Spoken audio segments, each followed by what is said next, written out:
Bonjour à tous, j'espère que vous allez bien. Alors c'est parti pour cette nouvelle séance de trading. Là je vais shorter le titre CLDX parce que à mon avis il va baisser.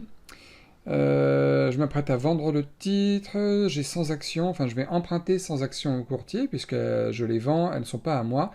Et vous voyez pourquoi je vends? Parce que le titre CLDX a grimpé de 32% à peu près. Donc quand je vois comme il se comporte là maintenant, par rapport aux différents graphiques que j'ai sous les yeux, à mon avis, il va arnaquer tout le monde et il va baisser. Voilà.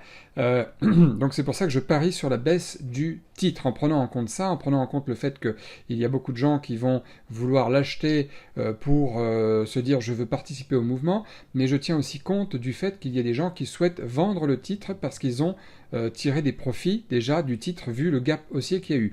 Alors là, Tesla, je vais l'acheter ici. Tesla est super là parce qu'en plus il a un point de stop ici qui est vraiment idéal pour moi. Il est parfaitement haussier, Tesla, donc je m'apprête à acheter 40 actions du titre hein, parce que c'est un titre qui coûte cher. Donc Tesla, j'attends le bon moment pour l'acheter. Je vais mettre un ordre d'achat stop. Un ordre d'achat stop, comme je vous l'ai dit, c'est un ordre au marché, mais seulement il est positionné graphiquement parlant. J'attends.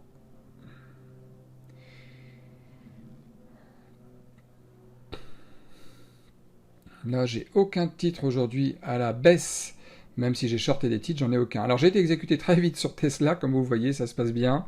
Donc ça, c'est déjà excellent. Et voilà, là, je mets mon alerte pour quand ça va toucher l'alerte pour prendre des bénéfices. Et là, je mets mon alerte un peu plus bas pour mon niveau de stop, à peu près là, c'est très bien. C'est super, c'est nickel. Je vais attendre un petit peu. On va voir ce que ça donne. Alors le titre CLDX se passe correctement. D'ailleurs je vais descendre mon niveau de stop si ça se passe mal au niveau des 44 dollars niveau graphique. Je vais enlever cette alerte là, voilà c'est bon.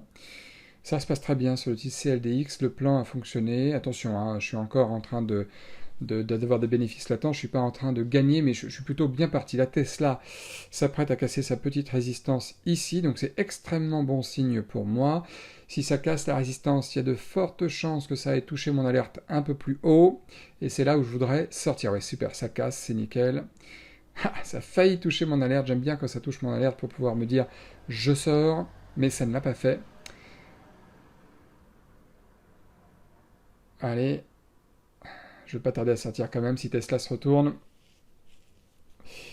On est quand même en début de séance, c'est très volatile, c'est très piégeux aussi. Ça y est, mon alerte est touchée, donc je vais appuyer bientôt sur le bouton vendre pour récupérer mes bénéfices. J'attends un petit peu, 150 dollars de gain.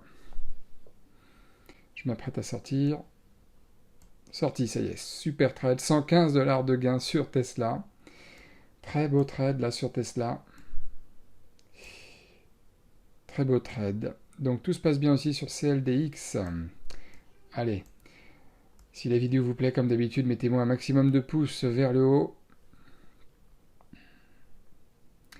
CLDX, pareil, je ne vais pas tarder à sortir parce que ça s'apprête à toucher mon alerte. Ah, je sors. J'aurais pu gagner un peu plus sur CLDX, mais c'est pas grave. Là, le pullback, il fallait faire un petit peu attention. Et puis je suis sorti comme c'était prévu. Hein, ça avait titillé mon alerte et c'est pour ça que j'avais mis une alerte. C'était pour me dire, viens, c'est le moment de sortir. 91 dollars qui s'ajoute aux 115 dollars de chez Tesla. Donc c'est très bien. Alors là, super timing là sur NVDA. Très bon point là de short sur NVDA. Pareil, NVDA, le stop, je voudrais le mettre ici. La target à peu près là. Alors NVDA, il est un petit peu bancal ce titre-là, c'est pour ça que, vous voyez, le Nasdaq est baissier, donc c'est pour ça que je l'ai shorté, mais il est très beau d'un point de vue short. Regardez, ça c'est le Nasdaq qui baisse, donc NVDA aussi fait partie du Nasdaq.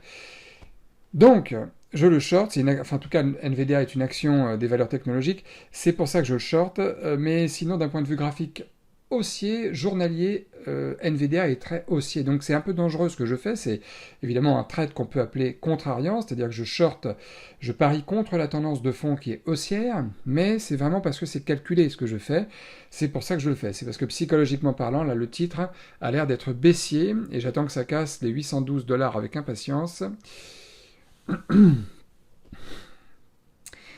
Parce que selon moi, il va probablement baisser un peu plus là. Donc j'attends un petit peu. Et c'est un titre qui est contrariant. Voilà, il accélère, c'est super. J'aimerais bien qu'il tape les 810 $. Voilà, il le fait. Super, il ne va pas les transpercer tout de suite, c'est tout à fait normal, parce qu'en général, c'est un gros chiffre rond, 810 $. Titre très volatile, NVDA, très volatile, avec un gros spread. Là, je vois 0,7, 0,8, 0,6, ça change tout le temps.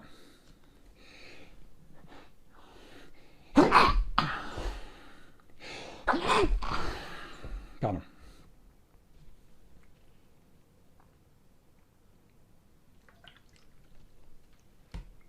Très volatile le titre. J'aurais aimé sortir avec une centaine de dollars, voire 150 $. Mais il faut faire attention, on est sur un mini support, là, sur NVDA.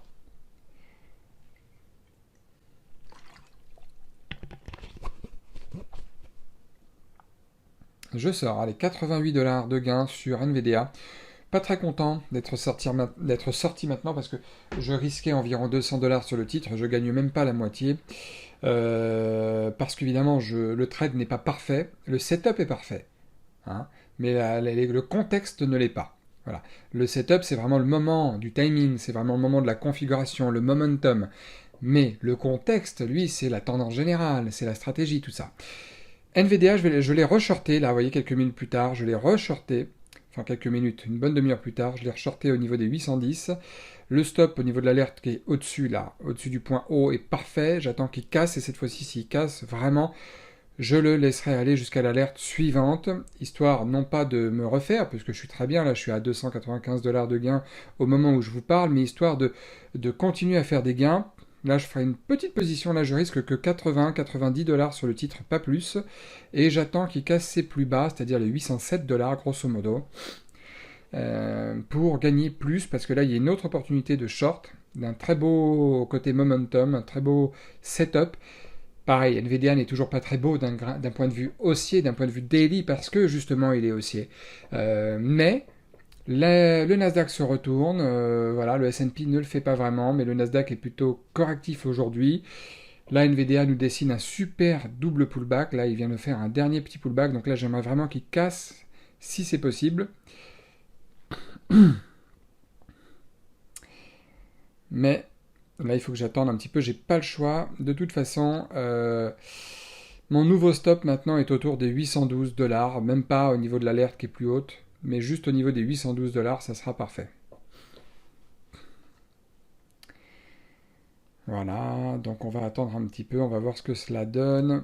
S'il repasse au-dessus des 812 $, de toute façon, je sortirai. Je sortirai parce que ça voudrait dire que ça sent pas bon du tout.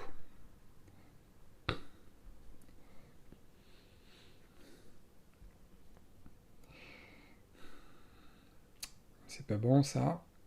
Faut patienter un peu. Bon, là c'est mort. Quand ça fait ça, c'est mort. Allez, je sors. Perte 54 $, mais avec mon gain de tout à l'heure, j'ai un gain total sur NVIDIA de 34 $. Bon, c'est toujours ça, c'est pas grave. C'était une tentative pour gagner un peu plus. L'idée n'était pas mauvaise. NVIDIA sur le graphique jour était très haussier, mais même un peu trop sur des sommets. Donc je m'attendais aussi à ce qu'il corrige un petit peu aujourd'hui. Mais finalement, bon, 3 gains, une perte. 16h35, donc on est 1h05 après l'ouverture. Journée tout à fait correcte, encore une fois, pour ce début de semaine. Là, on est le 12 juillet. 240 $ de gain, toujours sur le même compte, donc c'est très bien. Ne vous étonnez pas aussi, hein, là on est au mois de juillet-août, je vais prendre quelques jours, quelques week-ends par-ci par-là, donc si je ne réponds pas tout de suite à vos commentaires ou à vos messages, c'est normal, ne vous en faites pas, j'ai prévu des vidéos d'enregistrement que j'ai enregistrées, hein, des vidéos de contenu, qui devraient sortir même quand je ne suis pas là, donc voilà. En tout cas, n'hésitez pas, comme d'habitude, à mettre un maximum de pouces vers le haut si vous avez apprécié cette vidéo de trading sur les US. Continuez à vous abonner aussi, hein, en cliquant sur la petite cloche, comme ça vous recevrez mes vidéos dès qu'elles sortiront sur YouTube. Et puis, à part ça, bah écoutez, moi je vous souhaite à tous aussi de bonnes vacances. Là, c'est un peu plus calme en ce moment. C'est pas une raison pour ne pas continuer à apprendre et à s'entraîner en trading. C'est pas une raison, là, juillet-août, il faut pas lâcher l'affaire, d'accord? Et puis, bah sinon, reposez-vous quand même. Et je vous dis à très bientôt.